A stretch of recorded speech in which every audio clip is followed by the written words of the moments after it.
സ്വർഗസ്ഥനായ ഞങ്ങളുടെ പിതാവേ, അങ്ങയുടെ നാമം പൂജിതമാകണമേ. അങ്ങയുടെ രാജ്യം വരേണമേ. അങ്ങയുടെ തിരുമനസ് സ്വർഗത്തിലെ പോലെ ഭൂമിയിലുമാകണമേ. അന്നു വേണ്ടുന്ന ആഹാരം ഇന്ന് ഞങ്ങൾക്ക് തരണമേ. ഞങ്ങളോട് തെറ്റ് ചെയ്യുന്നവരോട് ഞങ്ങൾ ക്ഷമിക്കുന്നത് പോലെ ഞങ്ങളുടെ തെറ്റുകൾ ഞങ്ങളോടും ക്ഷമിക്കണമേ. ഞങ്ങളെ പ്രലോഭനത്തിൽ ഉൾപ്പെടുത്തരുത്, തിന്മയിൽ നിന്നും ഞങ്ങളെ രക്ഷിക്കണമേ. ആമേൻ.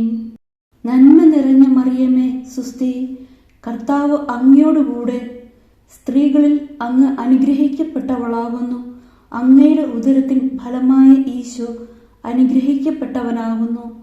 പരിശുദ്ധ മറിയമേ, തമ്പുരാന്റെ അമ്മേ, പാപികളായ ഞങ്ങൾക്ക് വേണ്ടി ഇപ്പോഴും ഞങ്ങളുടെ മരണസമയത്തും തമ്പുരാനോട് അപേക്ഷിക്കണമേ. ആമേൻ.